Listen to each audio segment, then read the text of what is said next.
तशरीफ लाते हैं इदारे ख्याल के लिए मशहूर एंकर पर्सन उसामा तैयब साहब।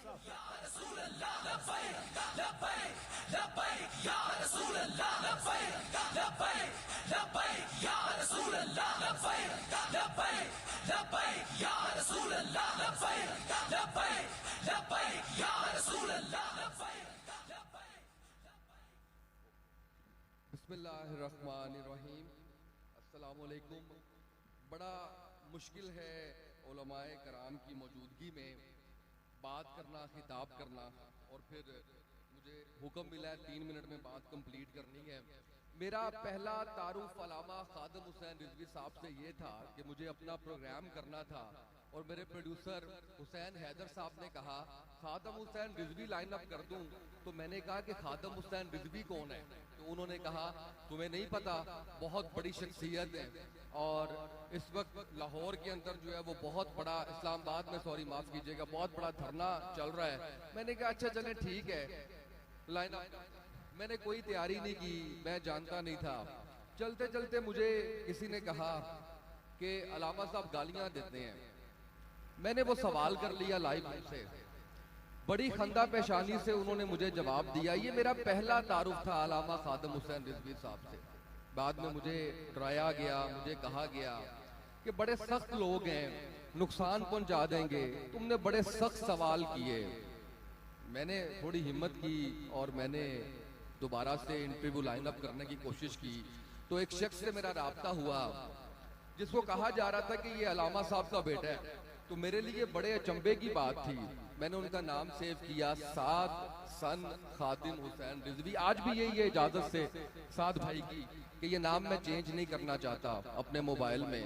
तो मेरे लिए बड़े अचंभे की बात थी कि ऐसा भी होता है, किसी भी मजहबी जमात, किसी भी सियासी जमात के लीडर के बेटे का नंबर भी ऐसे मिल जाता है। यानी मैं अगर कहूं कि जरदारी का इंटरव्यू करना है तो बिलावल भुट्टो से बात होगी मेरी, सवाल ही पैदा नहीं होता। तो मेरा जो पहला तारुफ साद भाई से था, वो इंटरव्यू का टाइम हुआ, मैं आया तो मैं डर रहा था कि यार कोई यहाँ से मुझे मार ना दे, मैंने शायद कोई सवाल कैसा कर दिया है।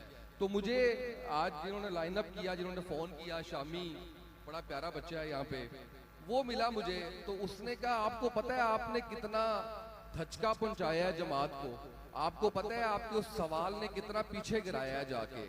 मैंने कहा अच्छा, तो ये मैं शरारत के मूड में था तब भी। मैंने कहा अच्छा कुछ नहीं कहते, ये वैसे ही डराया गया मुझे। ये सारी बात करने का मकसद ये है कि इमेज, परसेप्शन और रियलिटी बड़ी मुख्तलिफ होती है। आज अभी मेरे साथ बिलाल आए हुए हैं, मेरे साथ शुएब बदन आए हुए हैं। शुएब बदन बड़ी अच्छी पॉडकास्ट कर रहे हैं। मैंने कहा आओ मैं तुम्हें दिखाता हूँ ये कौन लोग हैं। तो उन्होंने मुझे कहा कि आप क्या बात करेंगे इनमें। मैंने भी काफी कोशिश की तैयारी करूं, सुबह सुबह स्पीच लिखवाई। फिर मैंने कहा नहीं, ये दिल से बोलने वाली बातें हैं, दिल से करते हैं। तो मैं आपसे जो गुजारिश करने जा रहा हूं, ये जो बात करने जा रहा हूं, वो ये है कि मीडिया जिस तरह से काम करता है वो मैंने आपको बता दिया है। उसके बाद मैंने जब वो दूसरी मुलाकात में बाबा जी का इंटरव्यू किया तो सारे सवाल मैंने किए। मैंने ये भी कहा कि मैं रिसर्च करके नहीं आया था, आपने तो कभी गाली नहीं दी थी। उन्होंने बड़ी खंदा पेशानी से उसको भी कबूल किया।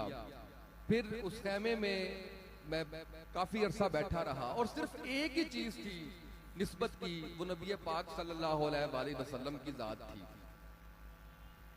और अलामा खादम हुसैन रिजवी साहब ना तो किसी मिल के मालिक थे, ना बादशाह थे, ना कोई बहुत ही अरबपति खरबपति थे, लेकिन आज जो कुछ उन्होंने कमाया है, जो कुछ आज हम देख रहे हैं, अगर मैं उसकी बात करूं तो उसके अंदर अलामा साहब ने अपने आप को एक सच्चा आशिके रसूल सल्लल्लाहु अलैहि वसल्लम अपने आप को साबित किया है।